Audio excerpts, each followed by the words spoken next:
الحمد لله رب العالمين والصلاة والسلام على سيد الأنبياء والمرسلين وعلى آله وأصحابه أجمعين أما بعد. عن أبي ذر أيضا رضي الله عنه أن رسول الله صلى الله عليه وسلم قال: يصبح على كل سلامة من أحدكم صدقة فكل تسبيحة صدقة وكل تحميدة صدقة وكل تهليلة صدقة وكل تكبيرة صدقة وأمر بالمعروف صدقة ونهي عن المنكر صدقة ويجزئ من ذلك ركعتان يركعهما من الضحى. رواہ مسلم. حضرت ابو ذر رضی اللہ عنہ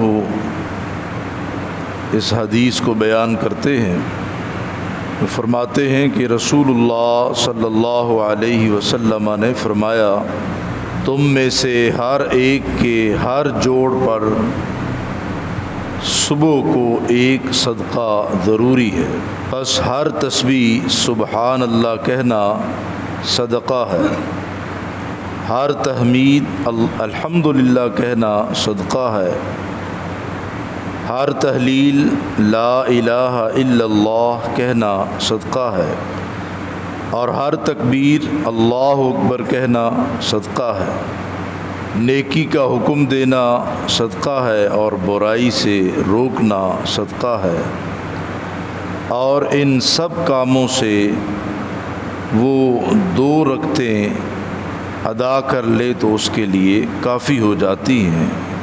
یعنی جو انسان چاشت کے وقت 2 رکعت پڑھ لے تو اس کے لیے ہر ایک جوڑ کی طرف سے صدقہ ادا ہو جاتا ہے. انسان کے جسم میں 360 جوڑ ہوتے ہیں. ان جوڑوں کی وجہ سے ہی انسان ہر طرح کی حرکت اور ہر قسم کا کام کرنے پر قادر ہے. اگر یہ جسم بے جوڑ ہوتا تو انسان کے لیے اٹھنا، بیٹھنا، لیٹنا، حرکت کرنا اور مختلف کاموں کے لیے اعضاء کا استعمال کرنا ناممکن ہوتا.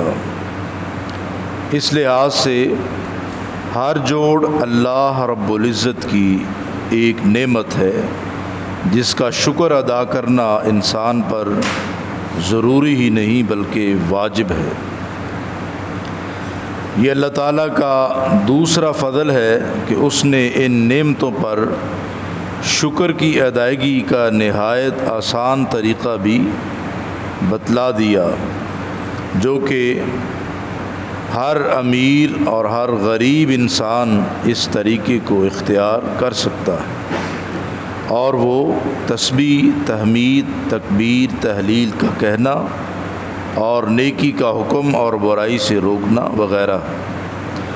اور اگر یہ بھی نہ ہو سکے تو طلوع شمس کے بعد یعنی سورج غروب ہونے کے بعد زوال شمس تک، یعنی جب تک سورج کے زوال ہونے کا وقت ہوتا ہے، اس سے پہلے پہلے جو انسان 2 رکعت نماز پڑھ لیتا ہے یا 2 رکعت سے زیادہ ادا کرتا ہے، 4 رکعت پڑھ لیتا ہے، 6 رکعت پڑھ لیتا ہے یا پھر 8 رکعت پڑھ لیتا ہے،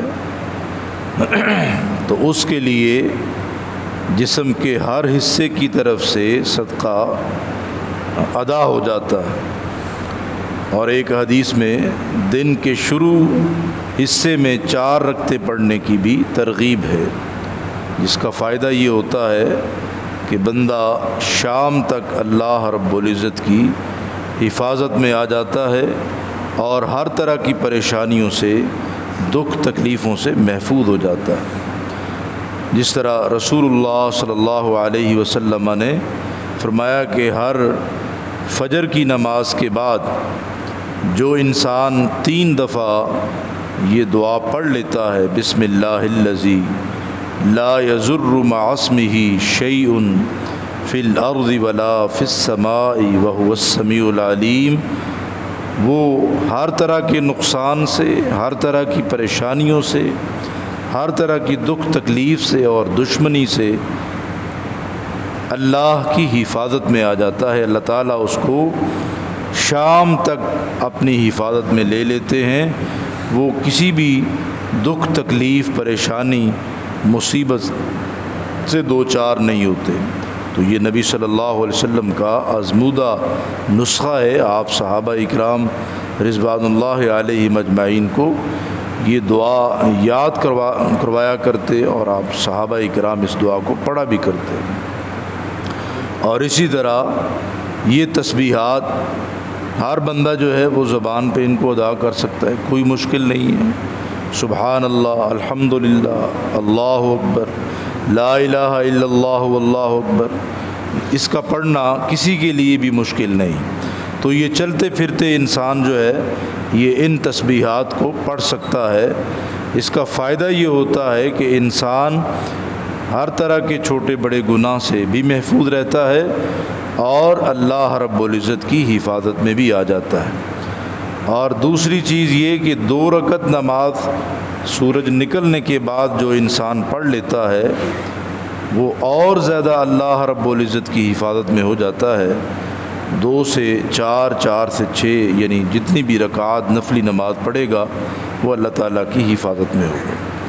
اللہ کے اذکار اور اللہ رب العزت کی یاد کا اتنا بڑا فائدہ ہے۔ نیکی اور بھلائی کے راستوں میں اگر انسان لگا رہے تو وہ انسان اللہ رب العزت کی حفاظت میں رہتا ہے، ہر طرح کے شیاطین کے حملوں سے وہ محفوظ رہتا ہے۔ تو اللہ سے دعا ہے اللہ تعالی ہمیں صحیح معنوں میں اپنی یاد